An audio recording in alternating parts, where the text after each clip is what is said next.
காலை நேர பிரதான செய்திகளின் ஊடாக நர்மதா சிறில் முதலில் தலைப்பு செய்திகள். நீதித்துறை செயல்பாட்டை விரைவுபடுத்தவே புதிய திருத்தம், ஜனாதிபதி திட்டவட்டம்.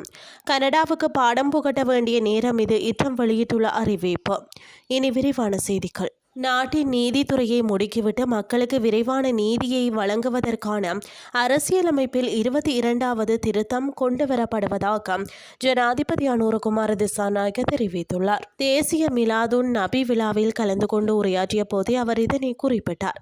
இந்த அரசியலமைப்பு திருத்தம் தொடர்பில் சில தரப்பினரால் சர்ச்சைகளை உருவாக்க முயற்சிகள் மேற்கொள்ளப்பட்டு வருவதாக குறிப்பிட்ட ஜனாதிபதி, பொதுமக்கள் இவருக்கும் எவ்வித அநீதியும் இழைக்கப்பட மாட்டாது என உறுதியளித்தார்.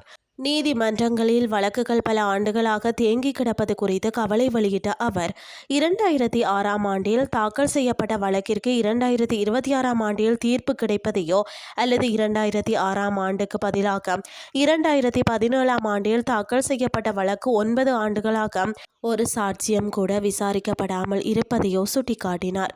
இத்தகைய தாமதங்கள் நீதித்துறை மீதான மக்களின் நம்பிக்கையை குலைப்பதாகவும் அவர் தெரிவித்தார். மக்களின் நலனுக்காக எடுக்கப்படும் தீர்மானங்கள் எக்காரணம் கொண்டும் விமர்சனங்களுக்காக மாற்றப்பட மாட்டாது என குறிப்பிட்ட ஜனாதிபதி, எனினும் எழக்கூடிய குறைகளை திருத்திக் கொள்ள தற்போதைய அரசாங்கம் எப்போதும் தயாராக இருப்பதாகவும் மக்களின் குரலுக்கு செவி மடுக்கும் அரசாங்கமாக இது செயற்படும் என்றும் திட்டவட்டமாக கூறினார். இனி வெளிநாட்டு செய்திகள். கனடாவுக்கு பாடம் புகட்ட வேண்டிய நேரம் இது என அமெரிக்க ஜனாதிபதி டொனால்ட் ட்ரம்ப் நேர்காணல் ஒன்றில் அறிவித்துள்ளார்.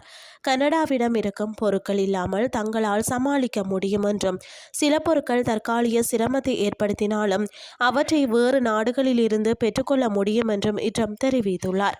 முன்னதாக இரு நாடுகளுக்கும் இடையேயான பேச்சுவார்த்தை முறிந்ததால் $20 பில்லியன் மதிப்பிலான கனேடிய இறக்குமதிகள் மீது 50% புதிய வரியை ட்ரம்ப் சனிக்கிழமை விதித்தார். அத்துடன் ஜனவரி 1 முதல் கனேடிய வாகனங்கள் மற்றும் உதிரி பாகங்கள் மீதும் 50% வரி நடைமுறைக்கு வரும் என அறிவித்தார். இதற்கு பதிலடியாக கனடா சுமார் $20 பில்லியன் மதிப்புள்ள அமெரிக்க இறக்குமதிகள் மீது அதே அளவு பதில் வரியை விதித்து வரும் செப்டம்பர் 8 முதல் அது நடைமுறைக்கு வரும் என அறிவித்துள்ளது. இந்த நிலையில் கனடா நிராகரித்த ஒப்பந்தத்தை விட மோசமான ஒரு ஒப்பந்தத்தையே எதிர்காலத்தில் பெற முடியும் என வெள்ளை மாளிகை ஆலோசகர் பீட்டர் நவரோ எச்சரித்துள்ளார். இத்துடன் செய்திகள் யாவும் நிறைவடைகின்றது. அடுத்த இரவு 8:30க்கு எதிர்பாருங்கள். நன்றி.